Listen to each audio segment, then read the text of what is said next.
నమస్కారం. ప్రేక్షకులందరికీ శుభోదయం.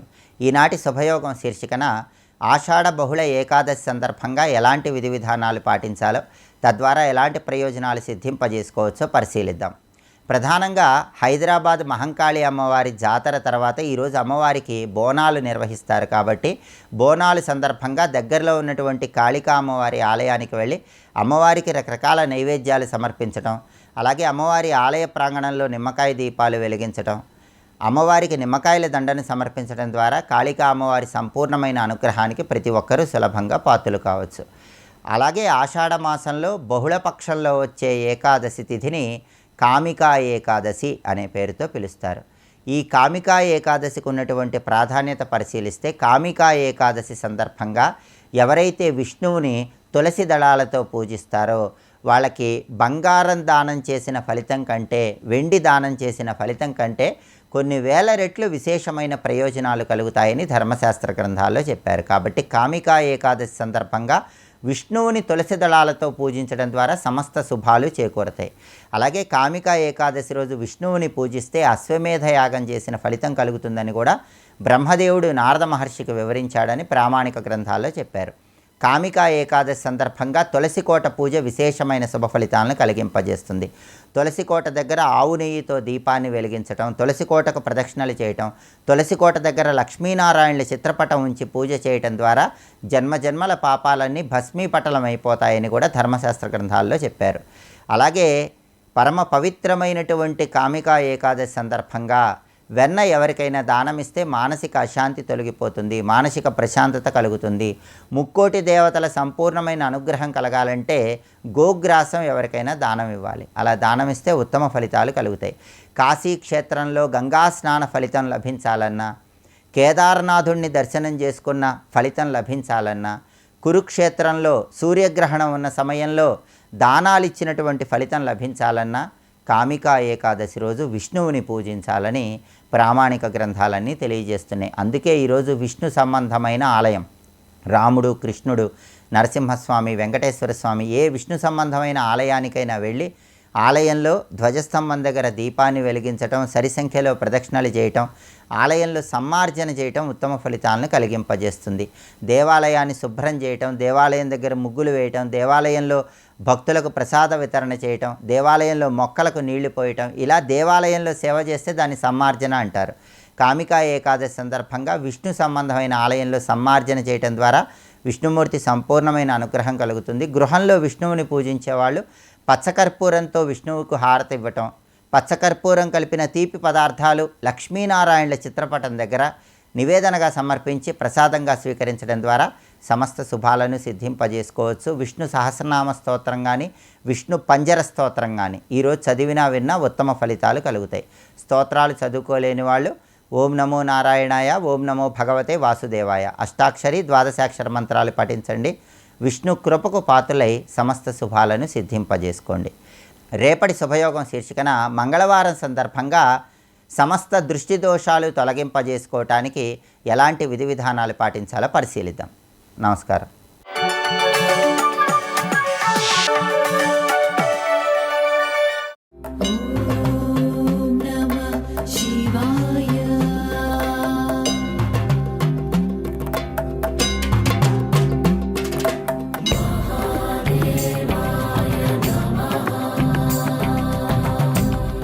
పంచక్రోశాలు ఎంత పవిత్రమో పంచక్రోశాలను చుట్టూ ఉన్న భూమి కూడా పవిత్రమే. అదే పంచక్రోశాలు శివస్వరూపమైతే ఆ చుట్టూ ఉన్నది స్వర్గభూమి అనిపించుకుంటుంది. పంచక్రోశాలు చుట్టూ ఉన్నటువంటి స్వర్గభూమి అంటే పరిక్రమ మార్గం మనం చేస్తూ ఉంటే దేవతలు తిరుగుతుంటారండి, తెలుసుకోవాలి. ఇక్కడ దేవతలు, ఋషులు కూడా పరిక్రమ చేస్తూ ఉంటారు. అది స్వర్గభూమి. అందుకే పంచక్రోశాలకు ఆవల పోయినటువంటి వారు స్వర్గానికి వెళతారు, పంచక్రోశాల లోపల పోయినటువంటి వారు ముక్తి పొందుతారు. రెంటికి చిన్న తేడా.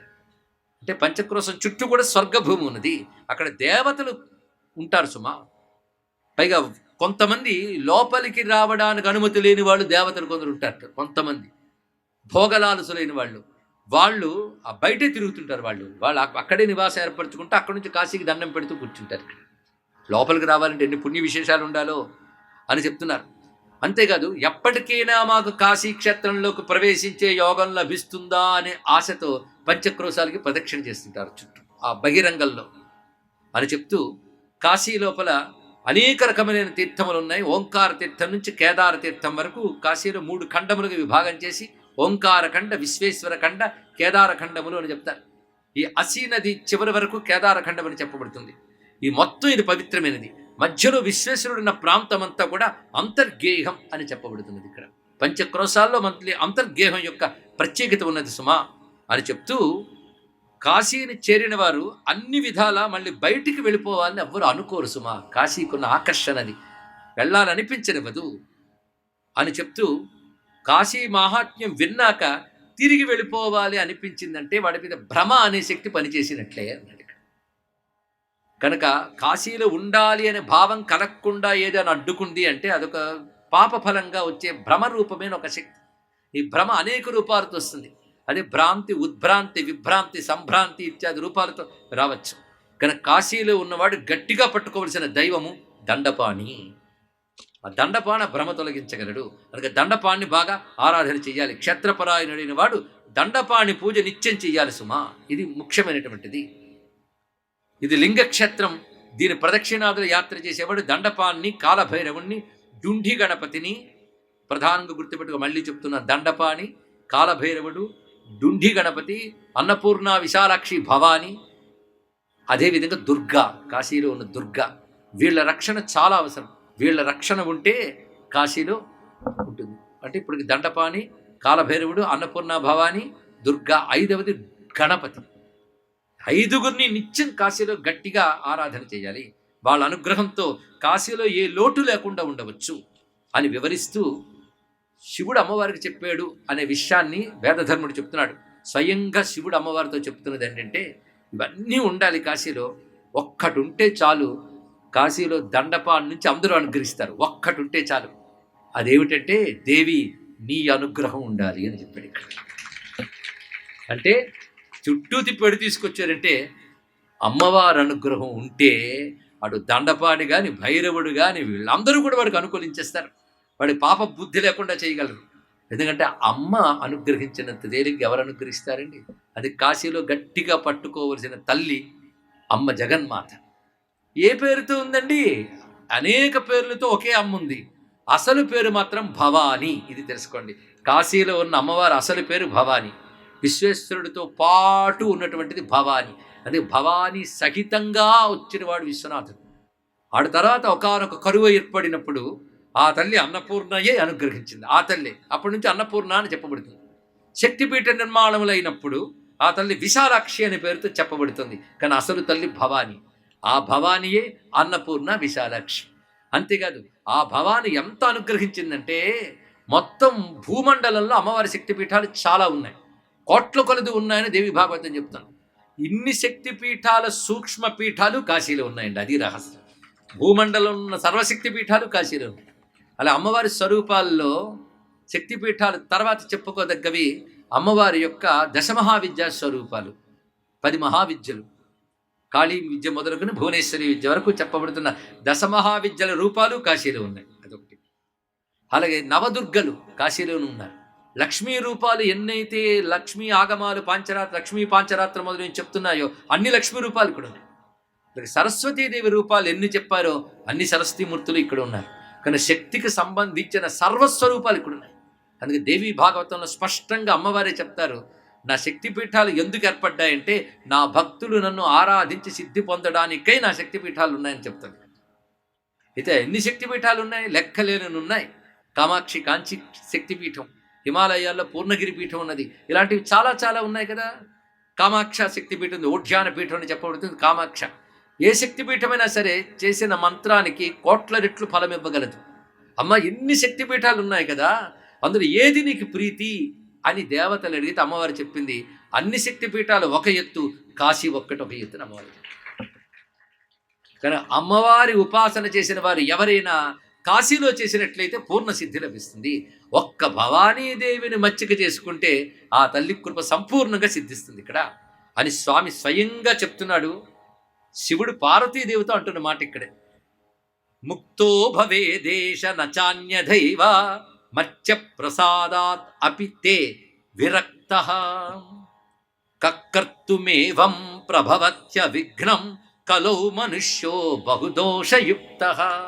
మరి ఎంత అంటాం కానీ తప్పులు చేయకుండా ఉండాలి, తప్పు చేయకుండా ఉండాలంటే మనుష్య స్వభావమే వాసనల చేత ప్రేరేపింపబడి తప్పులు చేస్తుందిలే. అందులో కలి ప్రభావం ఉంటుంది కనుక ఎంత చెప్పినా కొంచెం ప్రేరేపణ ఉంటుంది. అయినప్పటికీ చెయ్యను అని మనసులో అనుకుని వైరాగ్యం పెంచుకుంటూ ఉంటే నీ పాదాలు ఆశ్రయిస్తే నీ దయ వల్ల వాడు సర్వపాపం నుంచి బయటపడతాడు. పాపాలు పోగొట్టడంలో అమ్మని మించి మరేది లేదు తెలుసు. అదే అమ్మవారిని ఆశ్రయించాలి ఇక్కడ. తథాపి ముక్తో భవితా యది త్వాం భజచ్చ భీక్ష్ణం సకలైశ్చ భావై సర్వభావములతో నిన్నవాడు భజిస్తాడో వాడు సర్వ విధముల శుద్ధుడై కాశీ ఫలాన్ని అందుకుంటాడు. ఎందుకంటే కాశీ అంటే స్త్రీలింగ శబ్దం, సామాన్యం కాదు. కాశీ అంటే శివస్వరూపం అంటారు కానీ నువ్వు లేకపోతే నాకు రూపం ఉందా అన్నాడు శివుడు. ఇది గొప్ప రహస్యమైన అవసరం. రూపం అంటే ప్రకటితమైతే రూపం అనాలి. శివుడు ప్రకటింపబడాడు తెలుసుకోండి. శివుడిని చూడలేం మనం. వ్యక్తం అంబామయం సర్వం అవ్యక్తంతు మహేశ్వరం అని ఉపనిషత్వాంగమయమే చెప్తోంది ఇక్కడ. శివుడు అంటేనే అవ్యక్తుడు. శివుడు వ్యక్తం కావాలంటే శక్తి ద్వారానే అవ్వాలి, అంతే కదా. శక్తి శరీరం అధిదైవతం అంతరాత్మ ఐశ్వర్య మాయతన మాసన జాలమిచ్చ కింకిం నయద్భవసి బాలశశాంకమౌళే అని శివపురాణం చెప్తోంది, శైవాగమం చెప్తోంది. శివుడికి శక్తి, అధిదేవత, ఆయతనం, అధిష్టానం అన్ని శక్తి లేకపోతే ఆయన తెలియబడ్డు. ఆయనంతలో ఎప్పుడు ఆయన అంతర్ముఖుడి ఉంటాడు. ఆయన కనబడాలి అంటే శక్తి వల్లనే కనబడాలి. ఆయన ఇక్కడ స్వస్తి.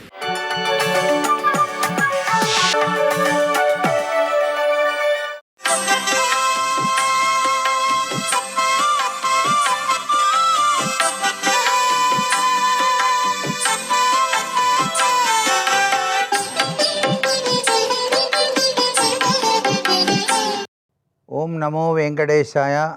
ఓం నమః శివాయ. శ్రీ మాత్రే నమః. ఈరోజు గ్రామ దేవతలకు బోనాలు సమర్పించేటువంటి విధి విధానాన్ని ఆచరించే సాంప్రదాయ లక్షణం ఉంది. ఈ యొక్క త్రిశక్తి స్వరూపతత్వం, ఇచ్ఛాశక్తి, క్రియాశక్తి, జ్ఞానశక్తి స్వరూపాలు గ్రామ దేవతలుగా గ్రామాల్ని పరిరక్షిస్తూ ఉంటాయని శాస్త్రం. పోలేరమ్మ, ఆంకాళమ్మ, నాంచారమ్మ మొదలైనటువంటి దేవతా స్వరూపాలు కూడాను గ్రామాల్లో అమ్మవారి దివ్యవంతమైన శక్తిని పుంజుకొని రక్షిస్తూ ఉంటాయని, సస్యశ్యామలవంతమైనటువంటి పంటలు పండడానికి రైతుల పాలిట పెన్నిదిగా ఈ దేవతా స్వరూపాలు సహకరిస్తాయని, ఒక గ్రామాన్ని రక్షించడంతో పాటుగా ఆ గ్రామంలో వచ్చేటువంటి ఉపద్రవాల నుంచి కూడా రక్షించే శక్తి ఆ గ్రామ దేవతలకు ఎక్కువగా ఉంటుందని, అందుకనే కొలుపులు అనేటువంటివి నిర్వహించేటువంటి సాంప్రదాయం ఉంది. ఈ కొలుపులు నిర్వహించినట్లయితే వరుణదేవుని యొక్క కరుణారస దృష్టితో చక్కగా వర్షాలు కురిసి పంటలు కూడాను రైతన్నలకు పెన్నిదిగా మారతాయి. సస్యశ్యామలవంతమైనటువంటి పంటలు పండటానికి కూడాను ఈ గ్రామ దేవతల యొక్క సహాయ సహకారాలు అవసరం. భక్తి భావన రీత్యా ఏది ఏమైనప్పటికీ సర్వం శక్తిమయం జగత్. శక్తి లేనిదే ఒక్క అడుగు కూడా శివుడు ముందుకు వేయలేడు అని ఆదిశంకరాచార్యుల వారు చెప్పారు కదా. అందుకనే శక్తితత్వం తర్వాతనే ఏదైనా ఉంటుంది. ఆ శక్తి యొక్క ప్రభావం వల్లనే ఈ సృష్టి అంతా కూడాను చక్కగా అన్ని విధాలా కూడా శ్రేయోదాయకంగా సాగిపోతున్నది అని చెప్పటం. కాలాన్ని శాసించేటువంటి అధికారం, కాలం ప్రకారంగా ఋతువులను బట్టి వాటి యొక్క ప్రభావాలు ఏ విధంగా నిర్వర్తించబడతాయో అనేటువంటి ఉద్దేశం అంతా కూడా ఆ ఇచ్ఛాశక్తి, క్రియాశక్తి, జ్ఞానస్వరూపిణి తత్వంలో విరాజిల్లేటువంటి జగదంబిక యొక్క ప్రభావమే. ఆమె యొక్క అనుగ్రహం వల్లనే ఈ సృష్టి అంతా కూడాను నడుస్తోంది అని చెప్పటమే దీనిలో దాగిన పరమార్థ లక్షణం. సర్వే జనా సుఖినో భవంతు.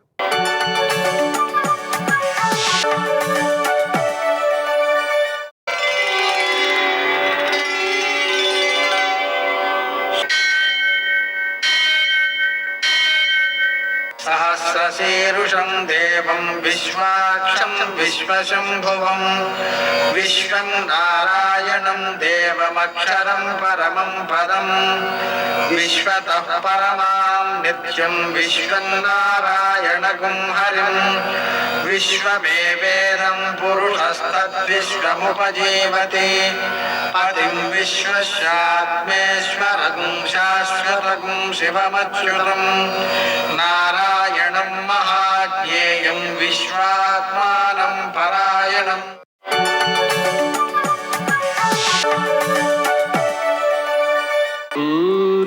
शौर्यमथेन्दुरिन्द्रपदवी सन्मङ्गलं मङ्गलम् మృత్యుంజయాయ రుద్రాయ నీలకంఠాయ సంభవే అమృతేశాయ సర్వాయ మహాదేవాయ తే నమః. నేటి కాలమాన విశిష్టాన్ని గమనిద్దాం. స్వస్తి శ్రీ చాంద్రమాన విశ్వావసనామ సంవత్సరం దక్షిణాయనం, గ్రీష్మ ఋతువు ఆషాఢమాసం, కృష్ణపక్షం, సోమవారం.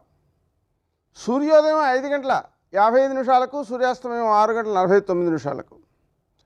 తిథి ఏకాదశి ఉదయం 9:39 వరకు, నక్షత్రం రోహిణి రాత్రి 9:06 వరకు, వర్జం మధ్యాహ్నం 1:42 నుంచి 3:11 వరకు, మరల రాత్రి 2:19 నుంచి 3:48 వరకు, దుర్ముహూర్తం మధ్యాహ్నం 12:48 నుంచి 1:39 వరకు, మరల మధ్యాహ్నం 3:23 నుంచి 4:14 వరకు, అమృతకాలం సాయంకాలం 6:09 నుంచి 7:35 వరకు, రాహుకాలం సోమవారం కాబట్టి ఉదయం 7:30 నుంచి 9 గంటల వరకు, అష్టకవృగ రీత్యా శుభప్రదమైన సమయం ఉదయం 10 గంటలకి.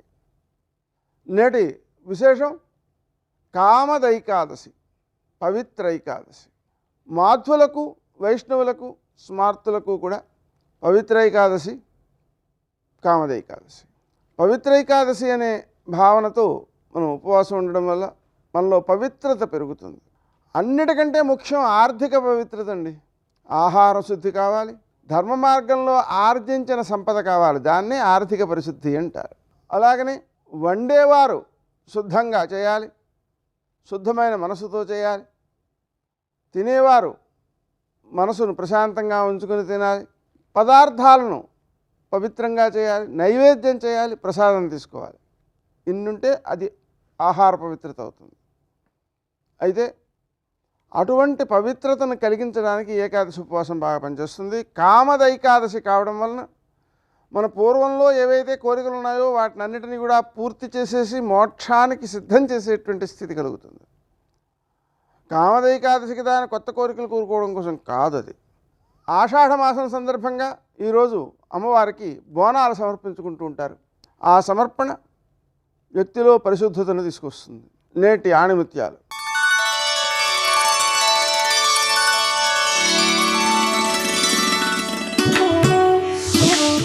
వృక్షానికి వేర్లు ఎంత ముఖ్యమో మనిషికి విలువలు అంతే ముఖ్యం.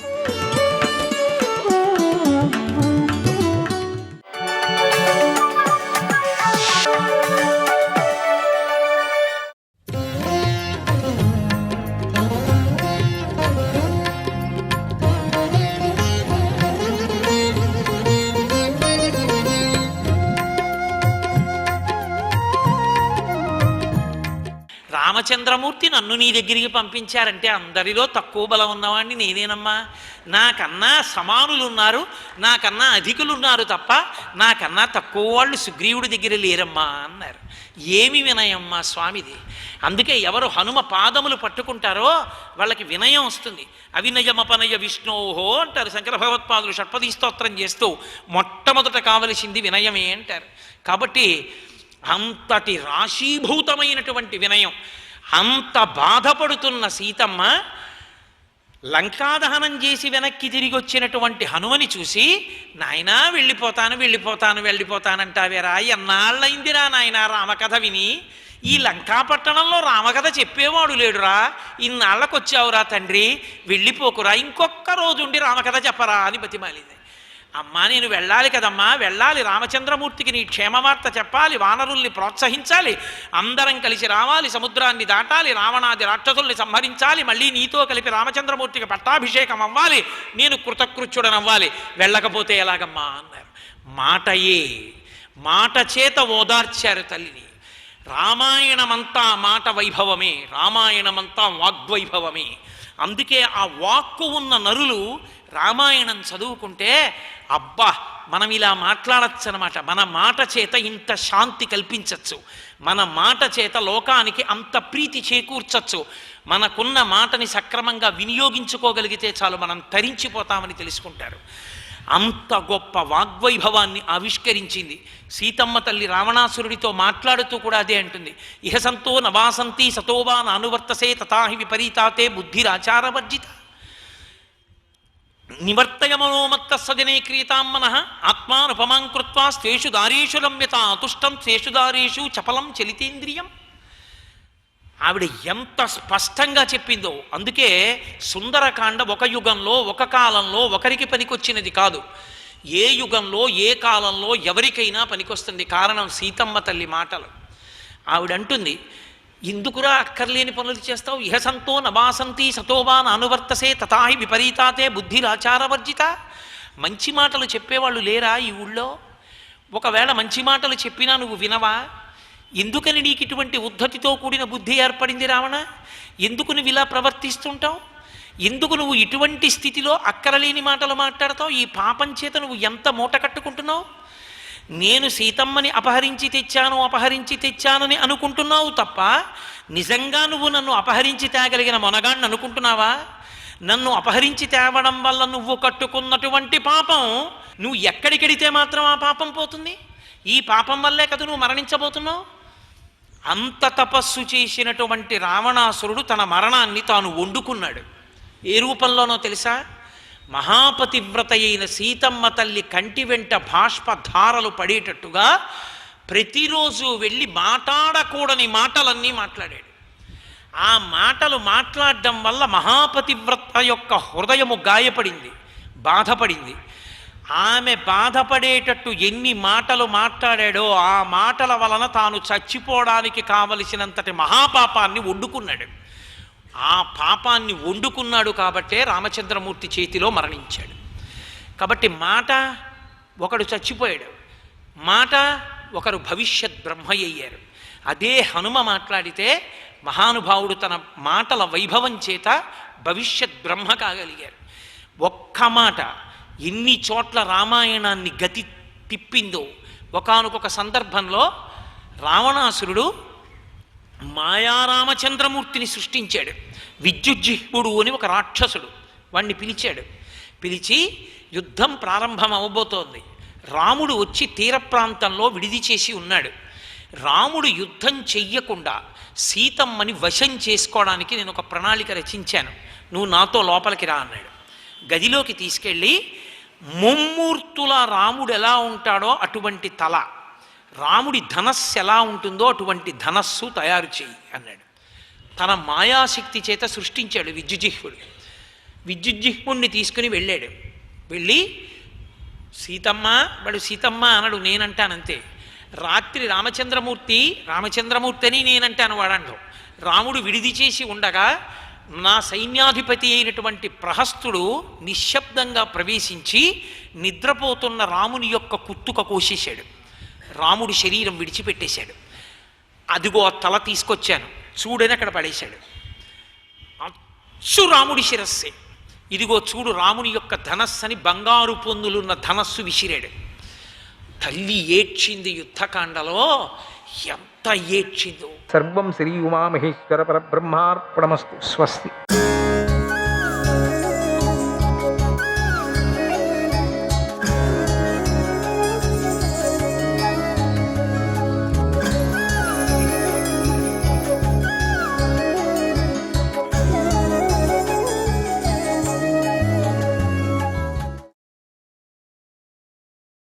చేదీరాజైన ఉపరిచర వసువు యొక్క వంశంలోనే మరో శాఖలో దమఘోషుడు అనేవాడు పుట్టాడు. ఈతడికే సునీధుడు అనేటువంటి మరో పేరు కూడా ఉంది. ఈ శాఖ వారు చేదీ రాజ్యానికి అధిపతులుగా ఉండేవారు. దమఘోషుడి భార్య పేరు శృతశ్రవ. ఈమె వసుదేవుడికి సాక్షాత్తుగా సోదరి, అంటే శ్రీకృష్ణుడికి మేనత్త. ఈ దంపతులకు 5 పుత్రులు కలిగారు. వారే శిశుపాలుడు, దశగ్రీవుడు, రేభ్యుడు, వీళ్ళంతా బంధువులు. రేభ్యుడు, ఉపదిశుడు, బలి అనేవారు. వీరందరూ మహావీరులే. దమఘోషుడు తన పెద్ద కొడుకైన శిశుపాలుణ్ణి పైకి తీసుకొచ్చే భారాన్ని జరాసంధుడి చేతిలో పెట్టాడు. జరాసంధుడు కూడా శిశుపాలుని దత్తపుత్రుడిలాగా చూసుకునేవాడు. మహావీరుడైన జరాసంధుడి అండ చూసుకొని శిశుపాలుడు విర్రవీగిపోతూ ఉండేవాడు. ఏ కారణము లేకుండానే అతడికి వృష్టి వంశం వారి మీద తీవ్ర కోపం ఉండేది. ఇది ఇలా ఉండగా జరాసంధుడు తన పుత్రికల్లో 2 కంసుడికి ఇచ్చి వివాహం చేశాడు. ఆ కంసుడిని వృష్టి వంశంలో పుట్టిన శ్రీకృష్ణుడు సంహరించాడు. అప్పటి నుంచి జరాసంధుడికి కూడా వృష్టి వంశం మీద వైరంగా ఉండేది. అలాంటి శ్రీకృష్ణుడికి భీష్మకుడు తన పుత్రికను ఇస్తానంటే ఆ మాట జరాసంధుడికి నచ్చలేదు. దానితోడు జరాసంధుడికి రుక్మికి స్నేహం ఉండేది. అందుచేత రుక్మి జరాసంధుడిని ఎగదోసి తన తండ్రి దగ్గరికి పంపించాడు. దాంతో జరాసంధుడు సూటిగా రంగంలోకి దిగి భీష్మక మహారాజు దగ్గరికి వెళ్ళి రుక్మిణిని శిశుపాలుడికి ఇమ్మని స్వయంగా అడిగేశాడు. జరాసంధుడి అంతటి చక్రవర్తి అడిగేసరికి భీష్ముడు కాదనలేక ఒప్పేసుకున్నాడు. ఇంకేం చేయలేకపోయినాడు. అందువల్ల రుక్మిణికి స్వయంవరం అనేది నామమాత్రమే. ఆమెను శిశుపాలుడికి ఇవ్వటానికి అన్ని ఏర్పాట్లు జరిగిపోయాయి. పైకి మాత్రం స్వయంవరం. స్వయంవరం అనే పేరుతో విదర్భ రాజ్యానికి వచ్చిన పౌండ్రక వాసుదేవాదులకు కూడా ఈ వివాహం సమ్మతమే. ఇంతకు ఇది శ్రీకృష్ణుడి యొక్క మేనత్త కొడుకు వివాహమే కదా. అందువల్ల వృష్టి వంశం వారు కూడా చాలామంది ఆ వివాహానికి వచ్చారు. వారిలో శ్రీకృష్ణ బలరాములు కూడా ఉన్నారు. వాళ్ళు కూడా వచ్చారు.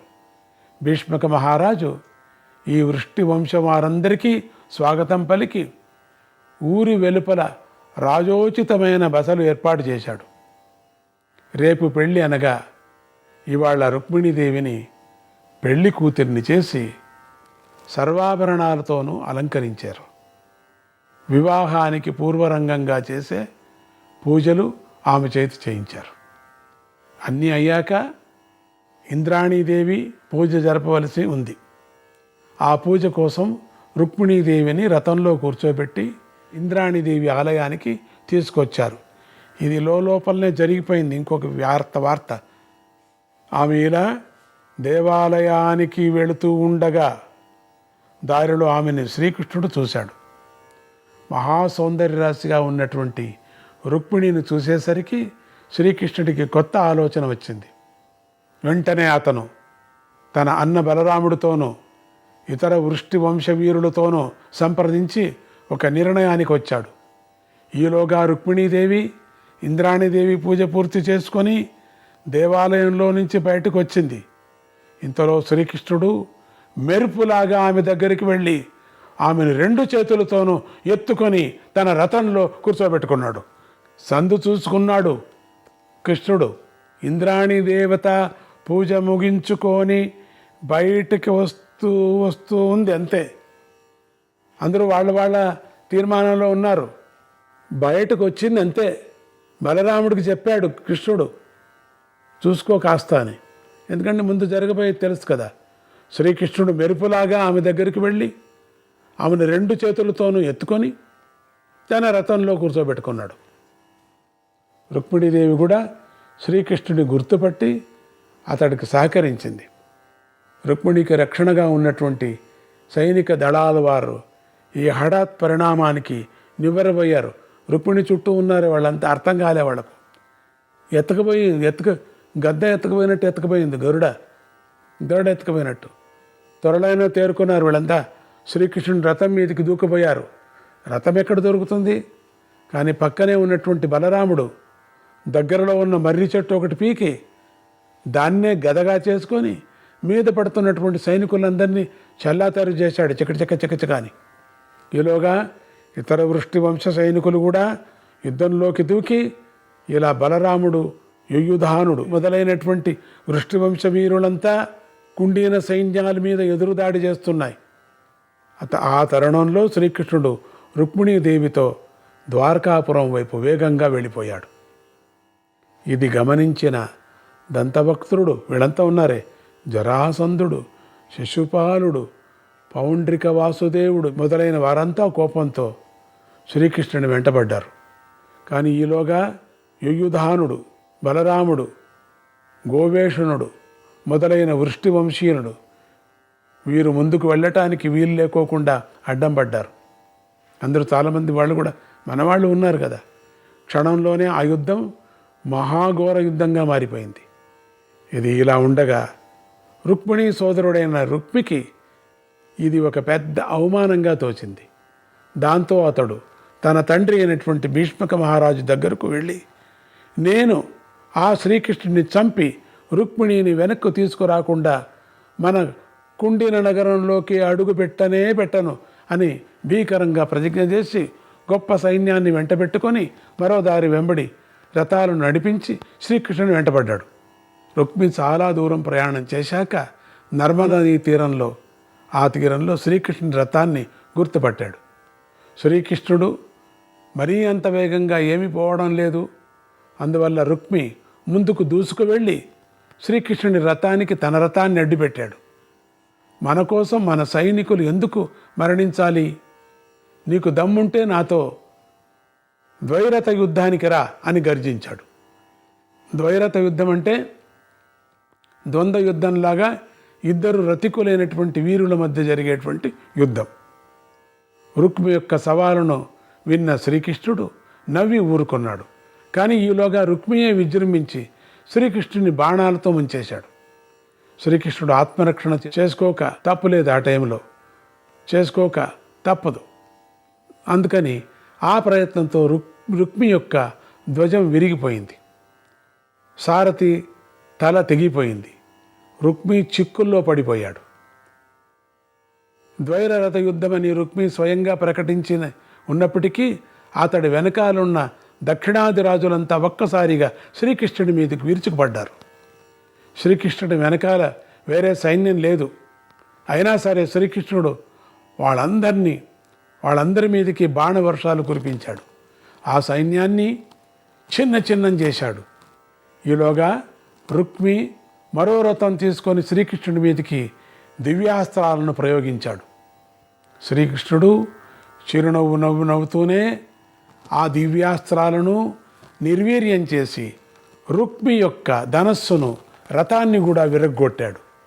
దాంతో రోషం పెరిగిపోయినటువంటి రుక్మి కత్తి, డాలు తీసుకొని గద్ద ఎగిరినట్టుగా ఆకాశంలోకి ఎగిరి శ్రీకృష్ణుడి మీదకు దూకబోయాడు. కానీ ఈ లోపల శ్రీకృష్ణుడు వేసిన బాణాలకు రుక్మి చేతిలోని ఖడ్గం ముక్కలైపోయింది. మరికొన్ని బాణాలు రుక్మి ధరించిన కవచాన్ని ఛేదించింది. అతడి గుండెలోకి దూసుకుపోయాయి. రుక్మి నేల మీద పడి మూర్చిపోయాడు. ఈలోగా శ్రీకృష్ణుడు ఇతర శత్రువీరుల మీద కూడా బాణాలు గుప్పించాడు. వాళ్ళు ఆ బాణాల పరంపరకు ఉక్కిరి బిక్కిరై రుక్మి మూర్చిపోయి ఉండటాన్ని గమనించి తలో పక్కకు పారిపోయారు. ఈలోగా రుక్మికి స్పృహ వచ్చింది మళ్ళీ.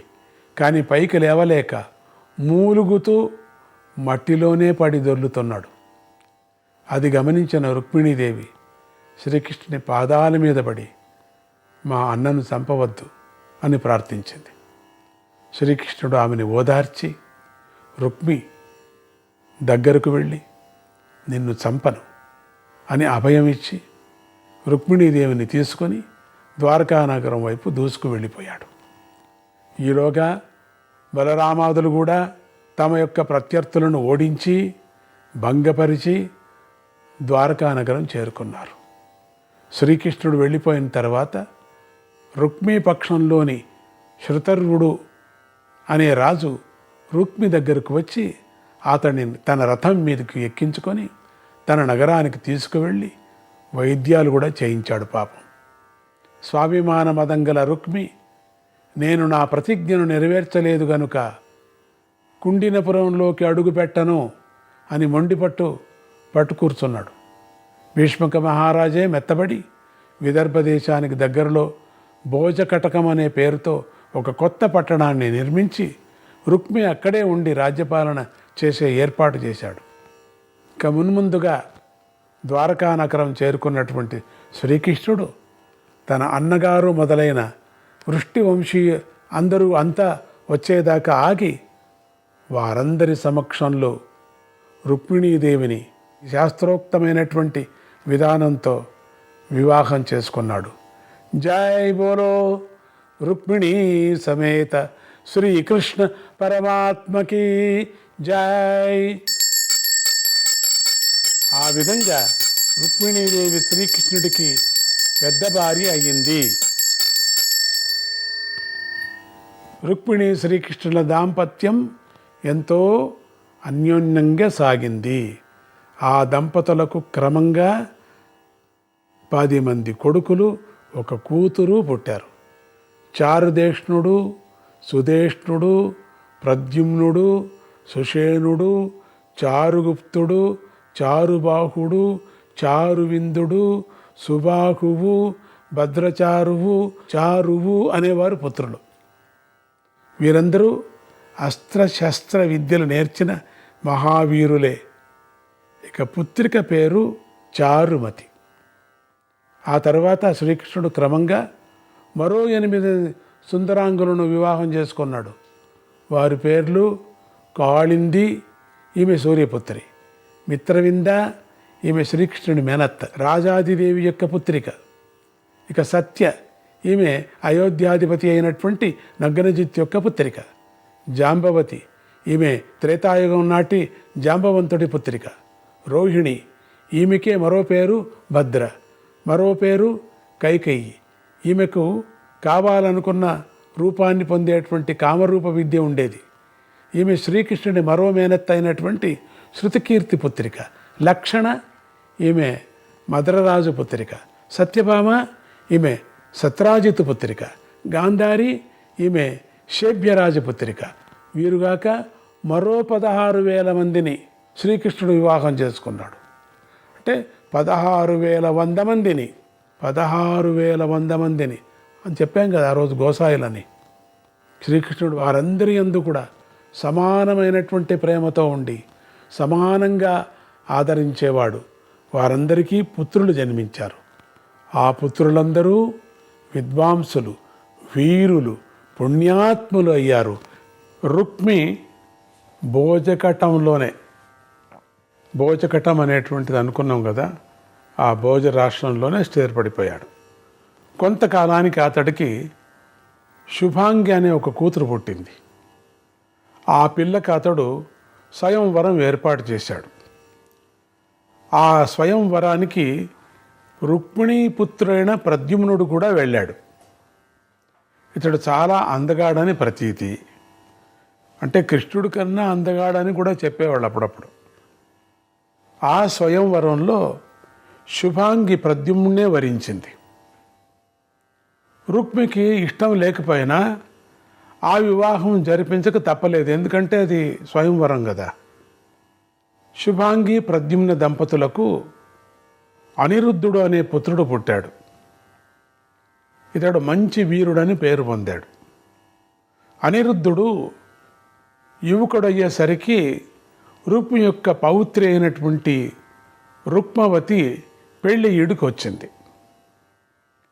అప్పటికి రుక్మిణి కుటుంబానికి, రుక్మి యొక్క కుటుంబానికి గల వైరాలు కూడా తగ్గాయి. మెల్లగా నిదానంగా ఇద్దరూ కలిసిపోయినట్టుగా ఉన్నారు.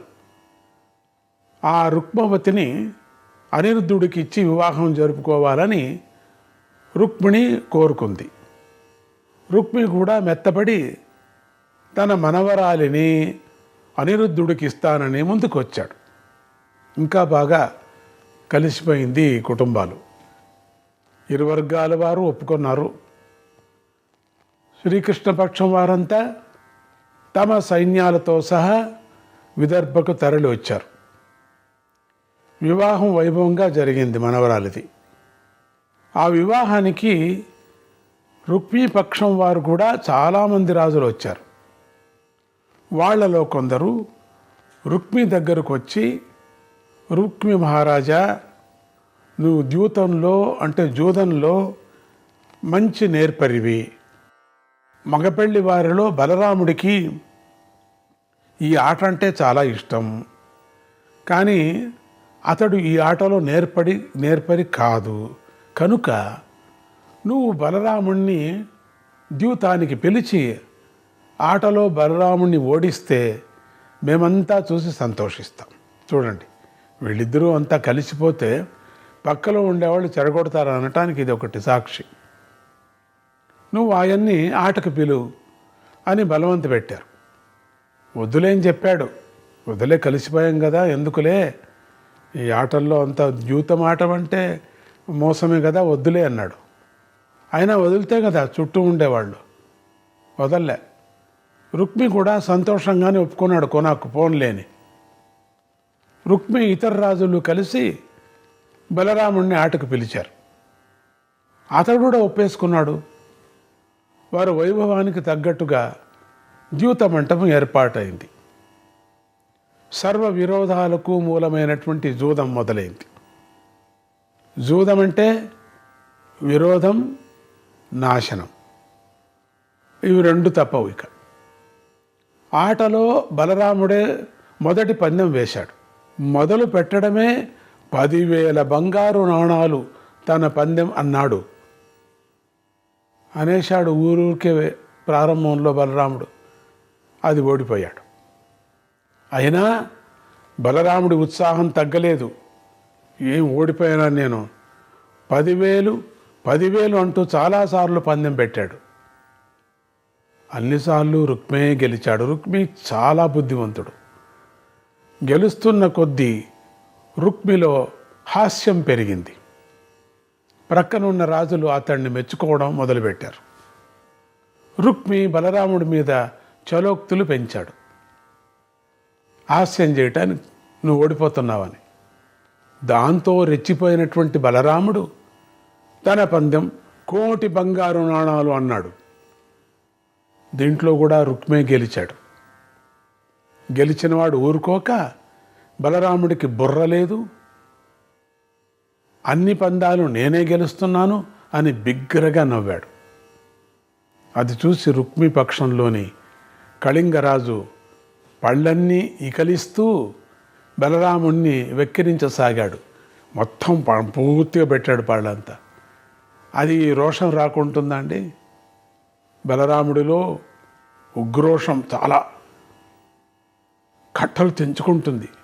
అయినా అతడు నిగ్రహించుకొని, ఎందుకంటే ఓడిపోయినాడు కదా. ఈ మాట 10,000 కోట్ల బంగారు నాణాలు తన పందెం అన్నాడు. ఈ పందానికి ఒప్పుకొని రుక్మి పాచికలు వేశాడు. ఈ మాట అదేం విచిత్రమో, బలరాముడే గెలిచాడు. కానీ రుక్మి గర్వంగా చూస్తూ, నువ్వు ఓడిపోయావు, నేనే గెలిచానని 1కి 10 సార్లు అనసాగాడు. ఇది అన్యాయం కదా. దానికి తోడు వెకిలి నవ్వులు మొదలుపెట్టాడు. ఈ వంచన మాటలకు బలరాముడికి కోపం పెరిగింది. కానీ అతడు బలవంతాన నిగ్రహించి కూర్చున్నాడు. ఎందుకంటే తాను ఓడిపోయాడు, నేనే గెలిచాను అన్నాడు. నారాయణ నారాయణ, హరే కృష్ణ.